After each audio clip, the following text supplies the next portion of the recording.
4 യുദ്ധങ്ങൾ പരാജയപ്പെട്ടിട്ടും പാകിസ്ഥാൻ ഇപ്പോഴും ഭീകരത വളർത്തിക്കൊണ്ടുള്ള പ്രോക്സി യുദ്ധങ്ങൾ ഇന്ത്യക്കെതിരെ നടത്തിവരികയാണെന്ന് പ്രതിരോധ മന്ത്രി രാജ്നാഥ് സിംഗ്. പടിഞ്ഞാറൻ മേഖലയിൽ അയൽരാജ്യമായ പാകിസ്ഥാൻ അതിർത്തിയിൽ അപകീർത്തികരമായ പ്രവർത്തനങ്ങൾ ഇപ്പോഴും തുടരുന്നു. 4 യുദ്ധങ്ങൾ തോറ്റിട്ട് പോലും അവർ ഇപ്പോഴും ഭീകരതയിലൂടെ മുന്നോട്ട് പോകുകയാണ്. ഇന്ത്യക്കെതിരെ നിരവധി പ്രോക്സി യുദ്ധങ്ങളാണ് പാകിസ്ഥാൻ നടത്തുന്നത്. ഈ ശ്രമങ്ങളെ ജാഗ്രതയോടെ പ്രതിരോധിക്കുന്ന സുരക്ഷാ സൈന്യത്തെ അഭിനന്ദിക്കുകയാണെന്ന് ഹൈദരാബാദിലെ എയർഫോഴ്സ് അക്കാദമിയിലെ സംയോജിത ബിരുദദാന പരേഡിൽ പ്രതിരോധ മന്ത്രി പറഞ്ഞു.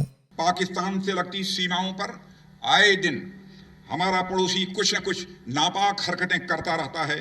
एक नहीं बल्कि 4 युद्धों में मात खाने के बाद भी हमारा पड़ोसी अब पाकिस्तान आतंकवाद के जरिए एक प्रॉक्सी वार लड़ रहा है.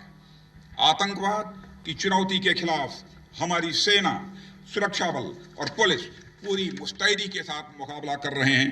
मैं उनका भी अभिनंदन करना चाहता हूं.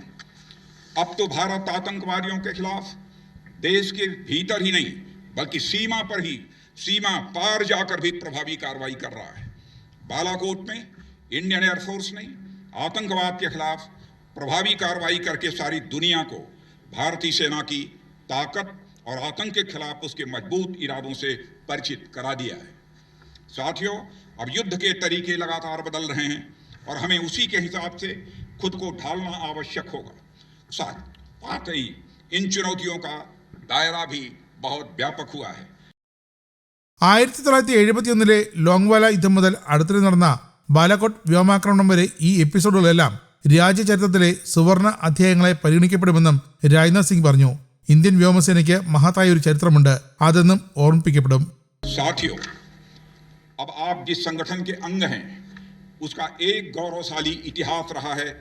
देश की संप्रभुता, एकता और अखंडता की रक्षा के लिए इंडियन एयरफोर्स ने जरूरत पड़ने पर दुश्मनों के हौसले पस्त करने वाले शौर्य और पराक्रम का परिचय दिया है. 1961 के गोवा मुक्ति संग्राम से लेकर 65 के इंडो पाक वार, 71 के बांग्लादेश मुक्ति संग्राम और लोंगेवाला में आपका प्रदर्शन, 84 के ऑपरेशन मेघदूत, 99 के ऑपरेशन सफेद सागर और हाल ही में बालाकोट के कुछ ऐसे अध्याय हैं जो न केवल वायुसेना के बल्कि हमारे देश के इतिहास के गोल्डन चैप्टर्स माने जाएंगे. ദിണ്ടിഗലിലെ എയർഫോഴ്സ് അക്കാദമിയിൽ നടന്ന സംയോജിത ബിരുദ പരേഡിൽ പ്രതിരോധ മന്ത്രി പാസിംഗ് ഔട്ട് പരേഡ് അവലോകനം ചെയ്തു. വ്യോമസേന അംഗങ്ങൾ അക്കാദമിയിൽ അദ്ദേഹത്തിന് ഗാർഡ് ഓഫ് ഓണർ നൽകി.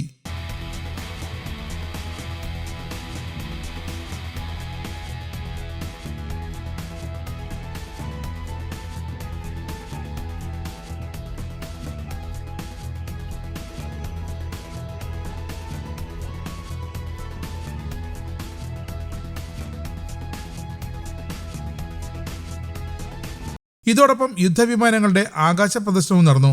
ബിരുദധാരികളായ പുതിയ ട്രെയിനികൾക്ക് പ്രതിരോധ മന്ത്രി പ്രസിഡന്റ് കമ്മീഷൻ നൽകി.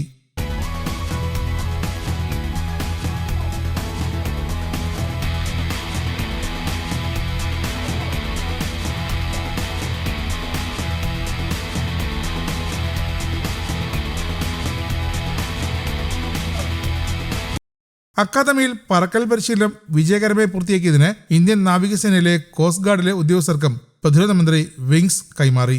Defence desk, Kerala Kaumudi.